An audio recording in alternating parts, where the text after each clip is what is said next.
Hey guys, we need to talk about how hard it is to get a graphics card again.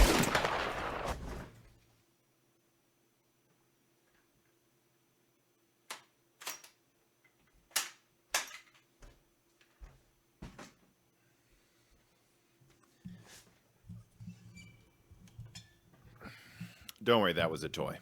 Yeah, actually, I don't think we do need to just talk about the anger or the rage anymore. I'm getting a little tired about the constant anger and complaints. I think we all know that it's hard to get a graphics card right now. I mean, you can blame whoever you want, but the fact remains supply is not meeting demand. Even if there's more supply than other launches, demand is just out of control. And something should be done to satiate this market, especially when you consider that, I don't know, high-end and enthusiast gaming, I don't really see that going down in popularity over the next few years. I think this is a problem that, well, it should get better over the course of this year. It's not going to go back to the glory days unless, well, really both AMD and Nvidia figure out some way of diversifying their production. And you know what? When it comes to enthusiast gaming, I actually think the overwhelming majority of gamers don't need something crazy powerful, right? I've covered this in both my 6800 XT review and my RTX 3070 review.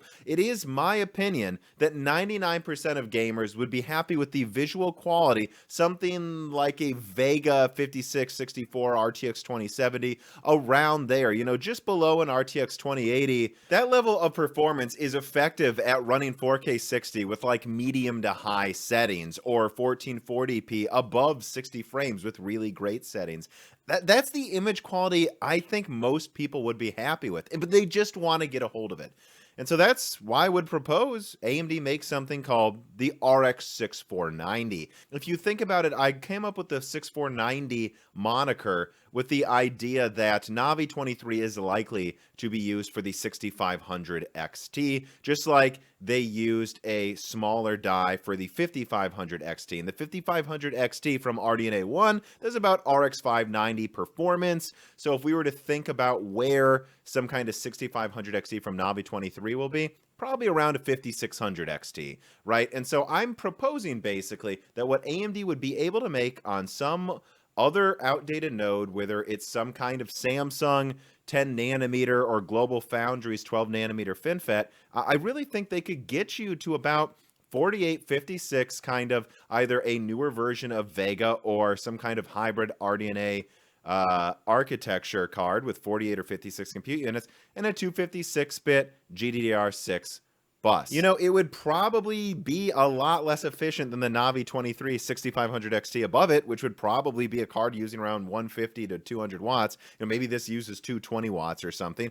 But at the end of the day, you can make it. At the end of the day, as long as something's below 300 watts, I don't think most people care about power usage. And because it's at Global Foundries, for example, 12 nanometer FinFET, that's like a fourth the cost for a wafer compared to TSMC.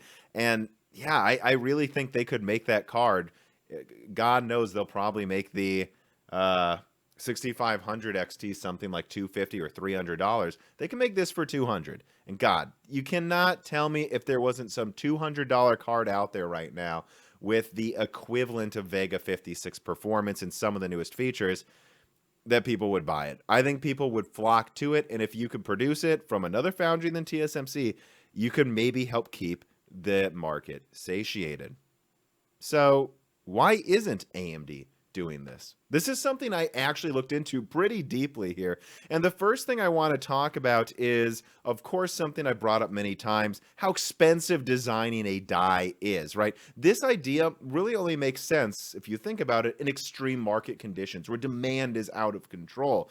And so AMD couldn't have probably expected this level of demand. They definitely planned for more demand, but not this level. This would have had to have been thought of really over a year ago. So it's just kind of too late to make something like that right now. But additionally, even if they thought it might have been kind of worth it, the fact that it costs $50 to $100 million to design a newer die, yeah, that's a major issue. Like, you'd basically be betting that demand will be far above what you expected, and then it will also be so high that it's better to try to source from another node instead of keep getting better deals from TSMC. That's a gamble. And so that's why I think it hasn't happened yet. However, you might say the current situation is extreme. And so even if they didn't plan for an extreme situation late last year, late 2020, AMD should have said, well, let's start designing this now and try to release it at the end of like 2021 or something. Well, this is an extreme situation, but it's not just wafer capacity. Speaking to people in supply chains and at foundries, the consensus I'm at least getting is that the wafer capacity problem is only part of the production demand problem. There's also a shortage of substrate and a shortage of the power components needed to make graphics cards.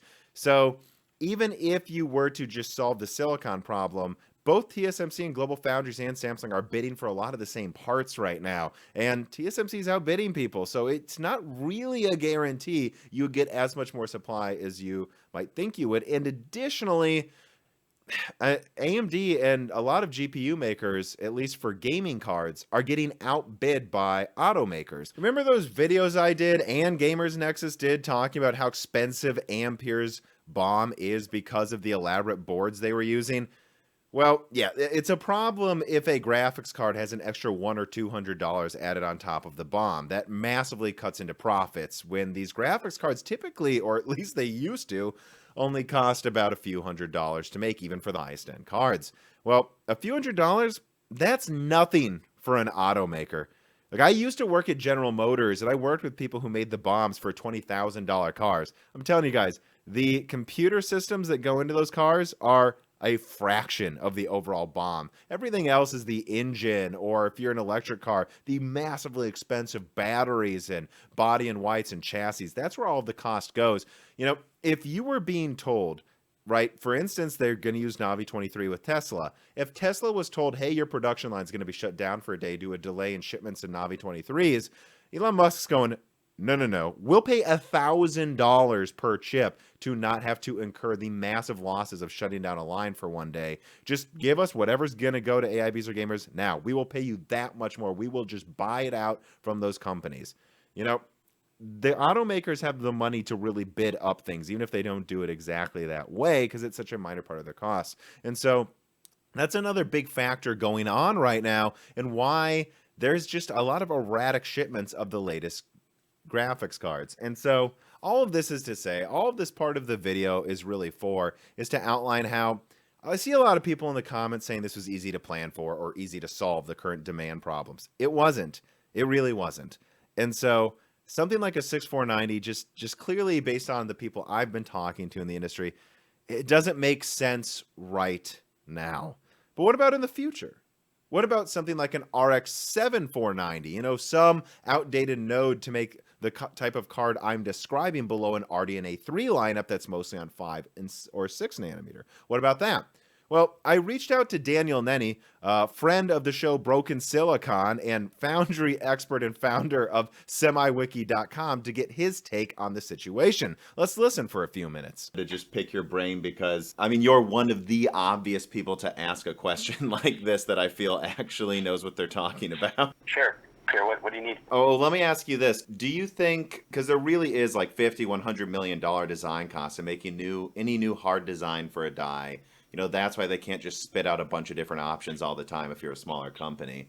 Like, do you think it would make sense, though, at a certain point when AMD's losing market share despite record sales to finally just say, hey, we're just going to make a less efficient than it would be lower-end graphics card at Samsung or Global Foundries, even though I know that would take a lot of effort at another node. I mean, I think it may have not made as much sense before. It just makes more sense to double down on TSMC as much as you can, but if they're losing market share despite record sales, isn't it time to consider that? You know, AMD has a very close relationship with TSMC now.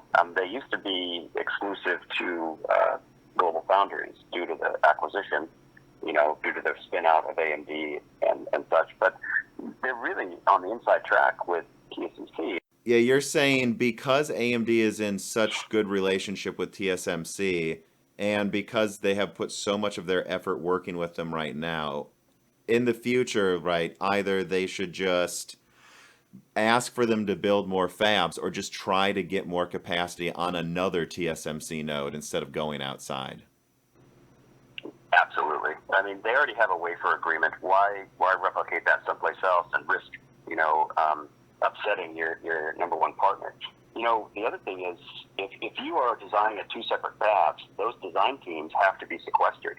They have to be next to each other. They can't be the same people. It's part of the non-disclosure agreement that you have to sign for the wafer nodes. And I think it's a year or 18 months or something, but you can't be designing to two nodes at the same time on the same team. So, it's just inconvenient. Convenient, and then there's even more costs on top of the usual design cost. Yeah. I mean, just think about why would they do that? And they have the PDKs for TSMC. They have all the foundation IP. When they design, they have to create their own foundation IP, which is standard cells, memory, libraries, IOs, and everything. And, creating those for the same fab is much easier than going out to a different fab. Mm-hmm. They're completely different libraries. And going from one node to another, there's a lot of reuse involved in your IP. Whereas you go to a different fab, you have to create all new IP. So it just doesn't make sense. So let's say AMD goes to TSMC and says we need more fabs, which I think everyone's going to them and saying that right now. What would make AMD say, hey, just build more 7 nanometer or build extra 5 nanometer instead of saying, hey, could you keep more 16 or 12 nanometer? Wouldn't they be more likely to just request more 7 nanometer? It depends on the chip.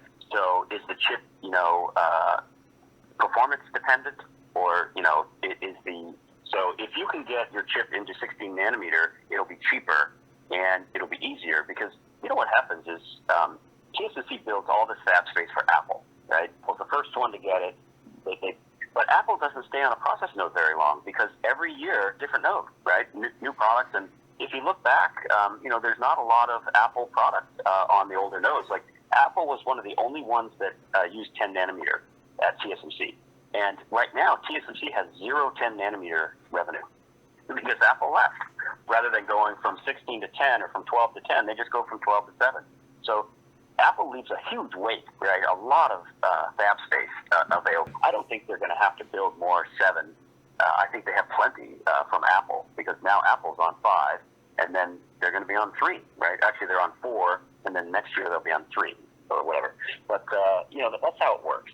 Apple has a huge amount of capacity, and then it frees up, right? Apple leases fabs for about 2 years. So after that, they don't really use it. So there's a lot of shortages. It's not just, silicon capacity.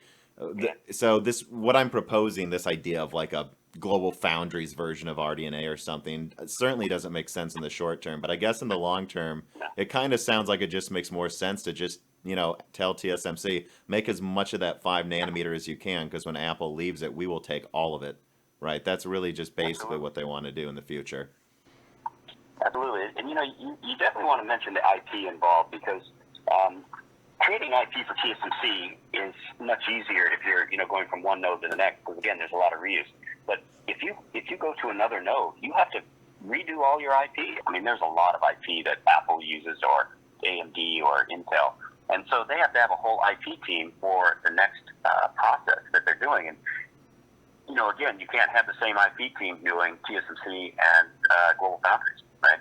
Definitely not TSMC and Samsung. I'm not sure how much TSMC cares about Global Foundries, to be honest with you, but I would expect it's the same. Well, yeah, that's one thing I wrote down as a note, too, is if they were to go outside, I would imagine it'd be for really cheap products at Global Foundries. So I just have this feeling TSMC doesn't want to see AMD at Samsung, really, at all. Yeah, they don't want to see anybody at Samsung. That's just the way it is, right? You got to have a second source, but I just don't think AMD is in a position to play that game. I think they really need to focus on one foundry because honestly, I don't think AMD's foundry team is the best in the world. So it's certainly not as good as Apple, and maybe not as good as Nvidia and Qualcomm. But AMD's buying Xilinx, right? And Xilinx has one of the best silicon teams in the Valley. And so I think that'll probably be, a huge advantage. That's one of the big reasons I think that they should buy that company. They're just going to inherit a huge, really expert team. So, but again, they're TSMC only. They don't do other foundries. I mean, and then if I think about that Samsung APU, that is going to use AMD graphics. I mean, technically, I think AMD is just licensing IP to Samsung for a custom chip. And so that's probably why that's happening too. It's not like an indication of AMD sending a bunch of stuff to Samsung. Yeah, I don't think that's going to be made on TSMC for Samsung. So, and from what I read, it's just a block. So, you know, it's something that they're going to have to integrate into their SoC. So, yeah, it doesn't matter what the foundry is, right? It's just it's an IP block. I mean, that's all the questions I had, and I think your knowledge really buoys this report, you know, that I'm kind of putting together. Yeah, I just did a podcast. It was published. We publish every Friday. I did it with Stacy Raskin, who is an analyst, and he covers Intel for Bernstein. And I tell you, it was a lot of fun. You know, so I don't mind. Yeah, I get it. It's actually very entertaining. But you might want to listen to it because he's got some good insights on Intel for sure. But it really should have been titled Intel, What the Hell's Going On Over There? As you know, I'm recording you right now, so I'll put this in my thing I'm making. Like, what is your podcast called? It's called Semiconductor Insiders Podcast Series, and it's on SemiWiki. And the latest one is a close look at Intel with Stacy Raskin. You know, he's the managing director of Bernstein Research for Semiconductors. I do actually need to go now. I have someone at my front door, so I really appreciate you talking to me. And yeah, I mean, I'll plug your podcast in the video. Thank you, sir. Take care. All right, you too. All right, bye. So there you go. As fun as the idea is for an RX 6490 or 7490 on Global Foundries or Samsung, it just doesn't seem like a likely thing AMD is to do. However, it really does seem like there is a decent chance AMD will be keeping the past things that have happened in mind when they go to TSMC next and say, hey, we do want to produce our low-end card on an older TSMC node. From my perspective, or at least in my opinion, it's likely to be on TSMC 7nm for a low-end card below the RDNA 3, 5, or 6nm lineup. Although I'm going to be honest, I think it's probably less likely they would design a new RDNA 3 card on 7nm, unless the majority of the lineup is, and that they would simply rebrand Navi 22. That's probably what AMD will end up doing. And so, yeah, that's what I think the 7490, or whatever they end up calling it, could be.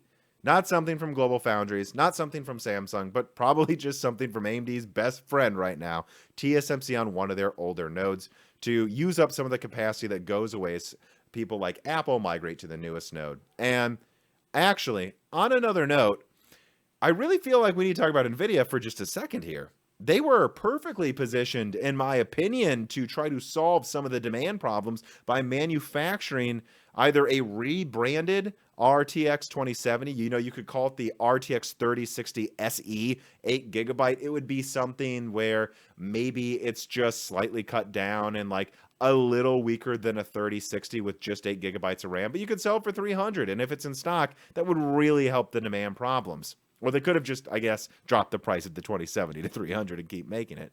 But instead, it seems like they're deciding to just make TU-106 for mining-only cards. And again, I can't emphasize this enough.